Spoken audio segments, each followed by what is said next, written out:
Picture a night so clear it feels rinsed of noise. You look up and see a sky crowded with light, and yet your eyes are pulled to one star that seems misplaced brighter, or maybe just lonelier, slightly off the familiar constellations. Sailors used to trust that kind of star, not because it fit in, but because it didn't. The paradox is simple and quietly explosive. Sometimes the thing that makes you feel least at home in the world is the very thing that can guide you through it. Most of us were trained in the opposite direction. We were taught gently or brutally that love is conditional on our ability to match the melody of the room, be agreeable, be recognizable, be easy to label. Somewhere early, often before we had words for it, we learned to treat our differences like loose threads on a sweater, tug them and hide them, trim them, so no one stares. And at first, this works. You get applause, you get belonging, you get the soft relief of not being singled out. But there is a cost that doesn't arrive with a receipt. It arrives later, as a dull ache when you're alone, a sense that you're living in a house built for someone who looks like you, but isn't you. Why does it hurt so much to be different?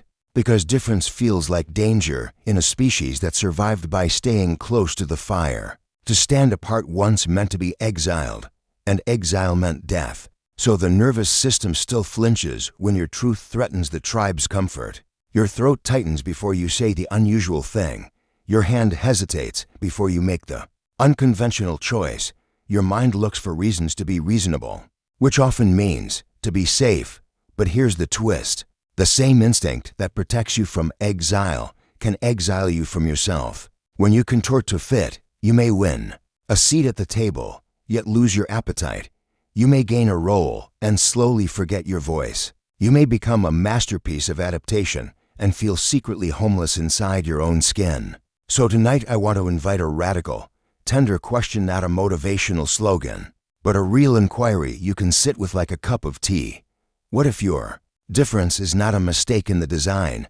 What if it is the design?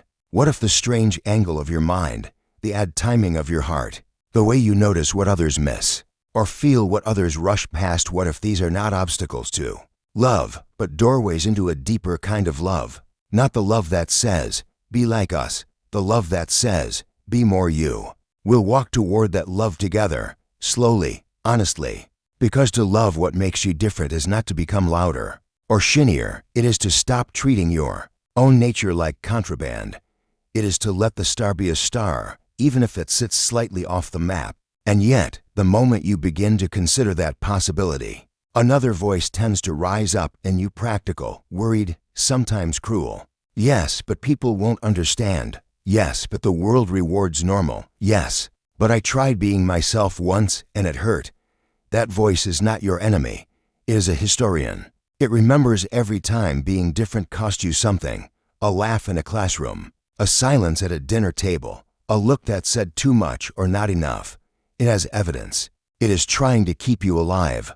The strange problem is that our culture often mistakes survival for living. We live inside a myth of normal, not normal as a neutral description, but normal as a moral demand, an invisible dress code for the soul. Every era has its version. Sometimes it's about how a body should look, sometimes about what a career should be, sometimes about what emotions are acceptable, what love should resemble, what kind of dreams count as realistic. Normal is a moving target, and chasing it consumes a life. Notice how early we learn this chase. A child brings home a drawing where the sky is green and the trees are purple. At first it's play. Then comes correction. Skies aren't green. Trees aren't purple. The lesson isn't about color. It's about permission. And soon the world becomes a classroom of subtle revisions. Speak this way, not that way. Want this, not that. Don't be so sensitive. Don't be so quiet. Don't ask weird questions. Don't laugh too loudly. Don't cry at the wrong time. Bit by bit, you become an edited version of yourself. Disguise, when repeated, stops feeling like disguise. It starts feeling like identity. There's a particular sadness to meeting someone who has been applauded for their mask. You can feel the effort in their smile. You can hear the tightness behind their jokes. They are loved, yes, but for a person they perform. And they don't know how to stop performing because the performance became the price of entry. If you've Ever felt that way? You know, the quiet terror of it. If I take this off, will there be anything left that people want? If I show the unpolished thing, will I be abandoned? That fear is ancient. But here's the modern twist. You can be surrounded and still be abandoned by yourself. You can be praised and still be unseen. You can be included and still feel like a ghost at your own party. So when I say love what makes you different, I'm not talking about a cute act of self-esteem. I'm describing a return from exile, the end of a long impersonation, the moment you choose the risk of being real over the comfort of being acceptable. Because acceptable is a rented room, real is a home. Home, though, is rarely found by accident. It's found by following a compass you're often taught to distrust. Your difference is that compass. Not always comfortable, not always convenient, but true in the way a river is true. It doesn't argue with gravity. It simply moves as it must. Think of the people who changed your life. I'm willing to bet they weren't the most normal ones. They were the ones with a crooked kind of courage, a strange tenderness, an angle of vision that made the world feel larger. Maybe it was a teacher who spoke like no teacher you'd known. Maybe it was a friend who refused to shrink their laughter. Maybe it was someone who loved in a way that didn't fit the script, so you learned the script was not sacred. Their difference didn't distance you. It welcomed you. It gave you permission to breathe. We don't need famous examples to understand this, but they help us see the pattern. Every great artist, every quiet revolutionary, every person who lived fully in their own grain had to pass through the same narrow gate. The moment when being different stopped being a problem to solve and became a path to walk. There's a story I love about a potter who kept making bowls that came out lopsided. Not shattered, just uneven in a way the workshops considered failure. Years of training. Still the same wobble. Finally, exhausted, the potter stopped trying to correct it. Instead, they leaned into the asymmetry, shaping bowls that were intentionally off-center. Like moons caught mid-orbit, people began to seek those bowls, not because they were perfect, but because they felt alive. The wobble was no longer a defect, it was a signature. The potter didn't become someone else. They became more themselves. Your life has its own wobble. The trait that makes you feel out of step. The way you think too laterally or feel too deeply or care about something. Nobody around you seems to notice. The pace at which you move, the questions you can't stop asking, the kind of beauty you're drawn to. You might have spent years trying to sand it down or hiding it like a secret. But what if that is exactly where your work is? What if the thing you're wrestling is not your enemy, but your instrument? Difference as destiny in motion. Not destiny as a fixed script, but as a direction that emerges when you stop fighting your own nature. When you honor it, it begins to teach you. It shows you your people, your craft, your way of loving, your way of seeing. It doesn't promise an easy road. Rivers don't take the straightest route, but they do reach the sea dots. So maybe the question isn't, how do I get rid of what makes me different? Maybe it's, how do I learn to trust it? Asterisk trust is not a switch you flip. It's a relationship you rebuild after a long betrayal. And if we're being honest, most of us have betrayed ourselves in small, understandable ways for years. We called it maturity. We called it being realistic. We called it fitting in. But the self remembers. It doesn't punish you. It simply goes quiet. Like a friend you stop returning calls to, still there, still loving, but no longer willing to shout over your noise. Inside that quiet, an inner tribunal often takes over. You know the one. A courtroom made of old voices. The teacher who sighed at your questions. The parent who worried you were too sensitive. The friend who mocked what you loved. The culture that rewarded the polished version of you and ignored the messy truth. They live in you now as judges. They cross-examine your impulses. They object to your joy. They demand evidence for your instincts. Who do you think you are? Is that really acceptable? Don't embarrass yourself. Don't make it weird. And because these voices arrive wearing the costume of concern, we mistake them for wisdom. We call it prudence, humility, self-awareness. But much of what passes for self-awareness is just self-surveillance. You are not living. You are monitoring yourself living, measuring your words while you speak them, watching your face while you smile, translating your feelings into something palatable before you've even felt them. This is why difference can feel exhausting, not because it's heavy in itself, but Because you're carrying a second self on your back, the self that watches and edits and warns. Here's where love enters, quietly but decisively. Real love is not a reward for good behavior. It is a spaciousness that lets you unfold. The kind of love that matters most is not the love you earn by being easy. It's the love that meets you where you are complicated. Love is what happens when the courtroom turns into a garden, when your inner judges step down and become curious witnesses instead. What makes that shift possible? Sometimes it's another person. Someone who looks at your oddness and doesn't flinch. Someone who says, without words, you don't have to translate yourself for me. Their presence is like sunlight on a locked door. You realize you've been guarding a room you were meant to live in. But sometimes that person never arrives or arrives late. So the deeper work is to become that person for yourself. To sit beside your own difference the way you would sit beside a child who's afraid. Not to fix them, not to lecture them into normalcy. Just to say, I see you. I'm not leaving. Because the fear of being different is, at its root, the fear of losing love. And the cure is not to become less strange. The cure is to become less abandoning. When you stop abandoning yourself, your difference stops feeling like danger. It starts feeling like truth. Truth, though, is rarely tidy. It has teeth and tenderness in the same mouth. And that brings us to one of the most liberating, unsettling realizations.